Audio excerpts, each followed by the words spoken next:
अच्छा, बिल्ली जो है वो हमेशा ही थैले में मौजूद थी, लेकिन बिल्ली के थैले में होने से इनकार किया जाता रहा था। बिलावल भुट्टो जरदारी की जो ट्वीट थी कल की, उसके बाद इस तरह लग रहा है जैसे इस्लामाबाद की फिजाओं के अंदर जो है वो एक तूफान आ गया है। अफवाहों का बाजार जो गर्म है वो ये है कि जनाब क्या कोई नया ओहदा क्रिएट किया जाएगा। जो लिस्ट मेरे सामने आ रही है ये इसमें तो काफी ज्यादा बॉम्ब ब्लास्ट जो है ना वो इसके अंदर पड़े हुए। केस नंबर 9 शाहजेब खानजादा, जिन्होंने एक्चुअली इसकी पूरी कहानी लिखी है वो, और उसके साथ साथ इसी ड्रामे के अंदर काम करने वाली सबा कमर, वो एक नई कंट्रोवर्सी का शिकार हो गए हैं। दोनों, शाहजेब खानजादा भी और सबा कमर भी। और सबसे पहले जरा सियासत के मैदान की तरफ जाना पड़ेगा और इसकी वजह यह है 27वीं आईनी तरमीम।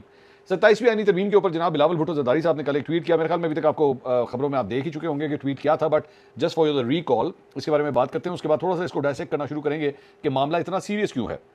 बिलावल भुट्टो जरदारी ने जो ट्वीट किया, उन्होंने कहा जी, वजीर आजम शहबाज शरीफ की क़यादत में मुस्लिम लीग नून का वक्त सदर जरदारी और मुझसे मिलने आया था। This was you can say the first official confirmation कि जनाब 27वीं आईनी तरमीम आ रही है। इससे पहले कई दफ़ा जो है वो बातें होती रहीं, मेरे शोज़ में भी मुख्तलिफ लोगों को जो है वो बुलाया गया, उनसे बात की गई मुस्लिम लीग नून से या हुकूमती जो ओहदों से ताल्लुक़ रखते थे, और मैं उनसे पूछता था तो वो कह रहे थे नहीं जी ऐसी तो कोई बात ही नहीं, हमें तो कुछ पता ही नहीं है इसके बारे में, और ना कोई ऐसी कोई बात हो रही है, कुछ भी नहीं है। सो बिलावल भुट्टो का एक्चुअली इसको ट्वीट कर देना, ये जिसे कह सकते हैं ना कि उन्होंने बिल्ली जो है वो थैले से बाहर निकाल दी है। आईनी अदालत का क़याम बेसिकली जो है वो सबसे पहले 26वीं आईनी तरमीम के अंदर जो है प्रपोज किया गया था, लेकिन उस वक्त मौलाना फजल रहमान साहब के साथ जो मुलाकातें होती रहीं और उसके बाद जो गुफ्तगू होती रही, उसको फिर उस वक्त डिच कर दिया गया था और ये डिसाइड किया गया था कि नहीं, आईनी अदालत के बजाय आईनी बेंच बनाया जाएगा। लेकिन अब इस 27वीं आईनी तरमीम के अंदर जो प्रपोज है वो है जनाब आईनी अदालत, एक सेपरेट आईनी अदालत जो है वो प्रपोज की जा रही है। अच्छा, दूसरा, जजों के तबादले का इख्तियार। अच्छा, जजों के तबादले का जो मामला है वो बड़ी देर से पेंडिंग है, खासतौर पर इस्लामाबाद हाईकोर्ट के हवाले से। इस्लामाबाद हाईकोर्ट के 5 जजेस के साथ जो है वो हुकूमत का एक मतलब ज़बान ज़द-ए-आम है कि एक आडा चल रहा है। आडा इन सेंस कि जनाब उनकी जानिब से लेटर्स लिखे गए, मामला वहाँ से शुरू हुआ जब उन्होंने कहा कि जनाब हमारे काम में मदाखलत की जाती है और एजेंसीज जो है वो हमारे पे प्रेशर डालती हैं, और उसके बाद करते करते करते करते वो मामला जो है वो काफ़ी हद तक आगे चला गया। यहाँ तक कि हुकूमत एक्चुअली ये करना चाह रही है कि कोई जज अगर हमें तकलीफ दे, हमें कोई प्रॉब्लम दे या हमारी बात ना सुने, तो फिर उसका जो है वो ट्रांसफर कर दिया जाए, और उससे पूछने की जरूरत नहीं है, ना उससे पूछने की जरूरत है, ना जिस कोर्ट से वो ताल्लुक रखता है उसके चीफ जस्टिस से पूछने की जरूरत है। सो बेसिकली जुडिशरी के ऊपर एग्जीक्यूटिव जो है यानी कि इस मामले में हुकूमत जो है वो अपना अंगूठा ऊपर जो है वो रखना चाह रही है कि हम ये फैसला करेंगे। इससे टेक्निकली स्पीकिंग पूरी तरह मतलब जुडिशरी तमाम, and this goes for all the जजेस, जो इस्लामाबाद हाईकोर्ट में हो, Peshawar high court, Lahore high court, Sindh high court, Balochistan high court, हर जगह से वो जहां चाहें जिस जज को जो चाहें वो उसको ट्रांसफर कर सकते हैं। आपने तो 26वीं आईनी तरमीम, जिसके अंदर एक्चुअली पहले बहुत कुछ धमाकाखेज मवाद था जो निकाल दिया गया था, उसको भी आपने बड़ा टॉप सीक्रेट रखा था, वो भी आखिरी वक्त तक जो है वो तब्दील होते जा रहे थे उसके अंदर। तो यहाँ पे ये जो लिस्ट मेरे सामने आ रही है, ये इसमें तो काफ़ी ज़्यादा मतलब बॉम्ब ब्लास्ट जो है ना वो इसके अंदर पड़े हुए हैं। तो शाहजेब खानजादा और सबा कमर, ये दोनों एक नई कंट्रोवर्सी के अंदर जो है वो फंसे हुए हैं। पहले मैं शाहजेब खानजादा के बारे में बात करता हूँ, फिर सबा कमर, क्योंकि ये दोनों मुख्तलिफ स्टोरीज हैं। ये इवन दो रिलेटेड ये दोनों इस तरह है कि केस नंबर 9 जो एक बड़ा आजकल एक मशहूर ड्रामा जो है वो चल रहा है जियो के ऊपर, विच इज़ अबाउट ज्यादती, जो किसी खातून के साथ ज्यादती का केस है। बेसिकली ये नरेशन जो है वो स्टोरी के हवाले से है।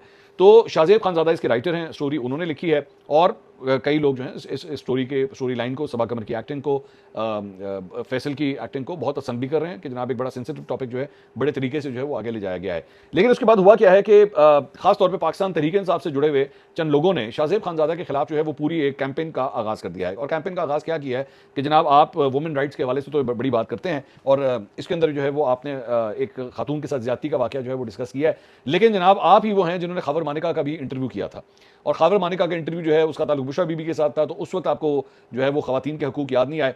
मैंने उस वक्त शाहजेब को कहा था कि मेरी नज़र में उन्हें वो इंटरव्यू नहीं करना चाहिए था, ये मेरी राय थी, और मैंने उस वक्त उन्हें कम्युनिकेट भी किया कि मेरा एतराज़ ये था कि खबर मानिका जेल से निकला, और जेल से निकल के उसने ये इंटरव्यू जो है वो दे दिया शाहजेब को। इट गिव्स एन इंप्रेशन, मेरे पास कोई सबूत नहीं है, but it gives an impression जैसे खबर मानिका को ला के बिठाया गया है वहाँ पे। इवन दो मुझे शाहजेब ने उस वक्त ये बात कही थी, और उसने ये कहा था कि जनाब उसकी रिहाई के 1 हफ्ते के बाद वो इंटरव्यू हुआ था। मैं उनके नाम तक लेना नहीं चाहता, वो इतने को घटिया लोग हैं कि उन्होंने औरतों के ऊपर जिस किस्म के इल्जामात लगाए हुए हैं, औरतों के बारे में जो बहुतान तराशी की हुई, इनमें से एक तो इतना बेशरम है, पहले अगले को कहता है वो मेरी बहनों की तरह है, वो मेरी बहनों की तरह है, और फिर उसी बहन के साथ जो बदकलामी वो करते हैं और जिस किस्म के इल्जामात अगले पे लगाते हैं, ये बड़ी उसकी पुरानी आदत है। मैंने उस लौंडे को मैंने देखा है, उसकी बड़ी पुरानी आदत है, वो मेरी माँ की तरह है, वो मेरी बहनों की तरह है, ये मेरे भाइयों की तरह है, ये जुमला पेट जुमला है वो बोलता है, और उसके बाद उसके साथ वो जो हाल करता है, मुझे तो कभी कभार शक पड़ता है कि पता नहीं ये अब चलो छोड़, मैं क्या है, मेरे मुंह से भी कोई ऐसी बात निकल जाएगी। और एक और है, वो शाहजेब के ऊपर जो है इस बात के ऊपर इल्जामात लगा रहा है कि जनाब ये जो है वो औरतों के हकूक़ के बहुत बड़े चैंपियन है, जिसने खुद पाकिस्तान की एक्ट्रेसेस के ऊपर जो है घटिया तरीन इल्जामात लगाए और कोर्ट केस का सामना किया। ये बैठ के औरतों के हकूक़ के चैंपियन जो है वो बनने की कोशिश कर रहे हैं। सो शाहजेब की बात से इख्तिलाफ मुझे भी है, and I just mention it कि मुझे इख्तलाफ था इस बात से कि शाहजेब को वो इंटरव्यू नहीं करना चाहिए था, बट भी इसकी बहुत तारीफ हुई थी कि एक स्टेट ऑफ द आर्ट जो है वो हॉस्पिटल इस तरह बनाया गया है। बाद में इमरान खान साहब के दौर के अंदर जो है इसको बंद किया गया और मुख्तलिफ वजूहत की बना के ऊपर फिर बीच में कोविड आ गया। कोविड के दौरान जो है इसे एक वो कोविड क्वारंटीन सेंटर जो है इसको बना दिया गया और उसकी वजह से इसके अंदर जो ऑपरेशंस वगैरह होते थे वो सिलसिले बंद हो गए। अब ये खबर आई है कि अभी तक पीकेएलआई जो है वो जिगर के 1000 ट्रांसप्लांट्स के अलावा 1100 गुर्दे और 14 बोन मैरो ट्रांसप्लांट्स के साथ 40 लाख से ज़्यादा मरीजों का इलाज अब तक फराहम कर चुका है। और इसके साथ साथ इस वक्त तकरीबन कोई 80% मरीजों को बिल्कुल मुफ्त इलाज जो है वो फराहम किया जा रहा है और इस्तात रखने वाले मरीजों के लिए इलाज के अखराजात 60 लाख रुपए तक हैं, जो खित्ते के दीगर ममालिक की निस्बतन इंतहाई कम है।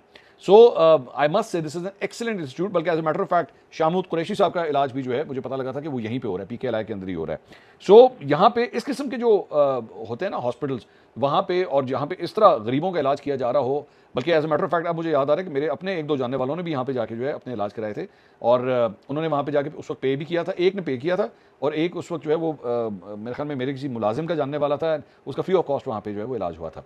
सो कमेंडेबल चीज़ है मेरे ख्याल में। अगर कोई अच्छी चीज़ हो रही हो उसको जो है उसकी तारीफ करनी चाहिए और ज़ाहिर बात है जब अगर आप कोई चीज़ गलत करेंगे तो उसके ऊपर क्रिटिसिज्म भी होगा। अगली वीडियो में आपसे दोबारा मुलाकात होगी। अल्लाह हाफ़िज़।